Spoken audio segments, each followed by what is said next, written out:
Sinceramente, eu não estou entendendo mais nada. Hoje aconteceu um evento no jornalismo brasileiro inédito. Muitas coisas inéditas começaram a acontecer depois da vitória do Trump. Nós temos aí o Putin já falando em negociação de paz, nós temos o Hamas também falando em negociação de paz, nós temos o Maduro meio que baixando a cabeça, colocando o rabinho entre as pernas e falando que quer ter um bom relacionamento com os Estados Unidos. E nós temos o mais chocante de todos. A Folha de São Paulo, abrindo espaço para o Bolsonaro escrever um artigo na parte de opinião. Como é que é? Deu espaço, Bolsonaro aproveitou e escreveu um dos melhores artigos que a Folha de São Paulo já publicou na sua história. Então vamos lá, a data é 11 de novembro, hoje. Aceitem a democracia. Eu vou ler rapidamente aqui para vocês entenderem como que isso chamou, o tanto que isso chamou atenção. Chamado a opinar, o povo tem escolhido a ordem e o progresso, o patriotismo, a liberdade econômica e de expressão em respeito às famílias e à religião. Escrito por Jair Messias Bolsonaro. Vamos lá. Os ventos da democracia sopram com direção e sentidos bem definidos. Na Argentina... Tô ficando velho, peraí. Ah, melhorou. Na Argentina, no Brasil, nos Estados Unidos, a maioria dos eleitores escolhe candidatos, partidos e programas de direita. Alguns analistas e cientistas políticos poucos confortáveis com as soberanas decisões populares tentam apresentar muitos desses movimentos como se fosse uma guinada ao centro. Não é. Basta prestar atenção às propostas ultimamente aprovadas nas urnas. Nos lugares onde o povo tem sido chamado a opinar, a maioria escolhe a ordem, o desenvolvimento, o progresso, a liberdade econômica, a liberdade de expressão, o respeito à família, a religião, o patriotismo. São as bandeiras que nós, da direita, vimos levantando há anos, mesmo sob grandes ameaças autoritárias. Nada consegue conter essa onda conservadora. Nem a censura, nem os cancelamentos, nem o boicote econômico, nem as perseguições policiais, nem as longas, arbitrárias e injustas prisões. A resistência e a resiliência da direita tem uma razão muito simples. Nossas bandeiras, mesmo sob ataques do grosso dos veículos de comunicação e de seus jornalistas, expressam sentimentos e anseios mais profundos da maioria da sociedade. E nenhuma medida administrativa ou repressiva tem sido capaz de modificar essa tendência. Pois, quando uma ideia ganha a alma do povo, é inútil tentar matá-la, simplesmente por meio de violência. A moda é nos acusar de inimigos da democracia.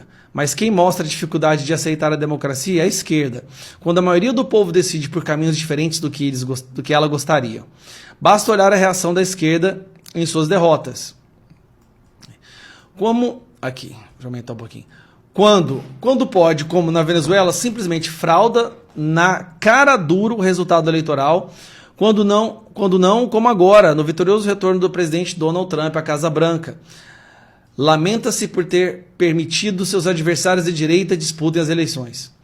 Esses são os que se apresentam como democratas, autonomeados salvadores da democracia. Uma democracia que pisoteiam quando podem. Além do mais, vive uma realidade paralela, ilhados dentro de suas bolhas, afastados do povo e dos trabalhadores que um dia disseram representar. São incapazes de compreender que não é possível,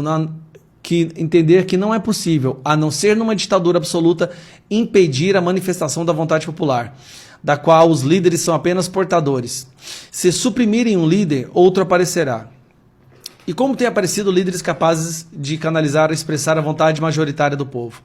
Agora mesmo, nas eleições para prefeitos e vereadores, os homens e mulheres de direita invadiram democraticamente pela força do voto a arena política, num tsunami de afirmação poucas vezes visto.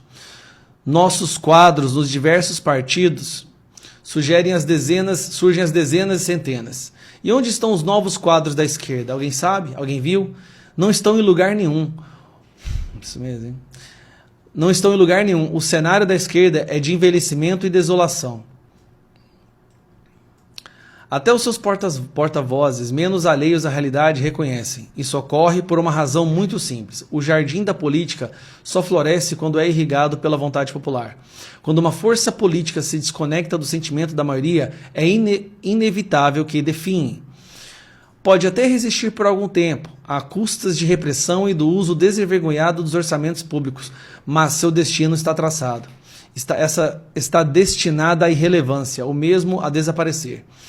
Com quantas antigas potências do cenário político nós vimos isso acontecer? Cada um que faça suas escolhas. Nós, da direita, não tão injustamente acusados de extremismo, continuaremos perseverando no caminho que sempre defendemos e da liberdade, da democracia, entendida como governo do povo.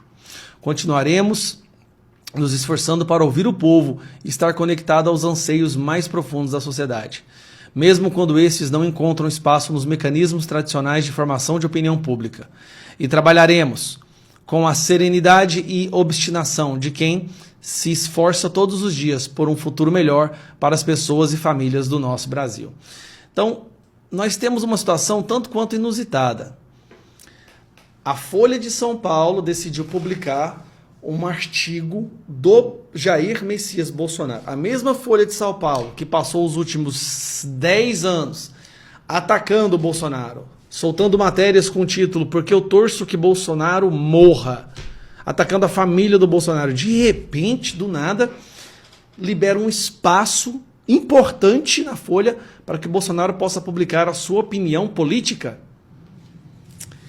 Parece que eles estão percebendo que essa onda conservadora é impossível de parar, imbatível, e é melhor se juntar àqueles que vão estar no poder no futuro.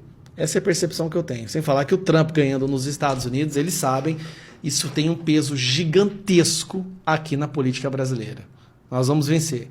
A gente pode até ser perseguido, alguns de nós sermos presos. A gente sabe que eles vão fazer o que for preciso, até pacto com o demônio. Mas nós não vamos parar. Se não for eu, se não for Bolsonaro, se não for Nicolas, mais pessoas surgirão e a direita e os conservadores vão voltar a resgatar esse país.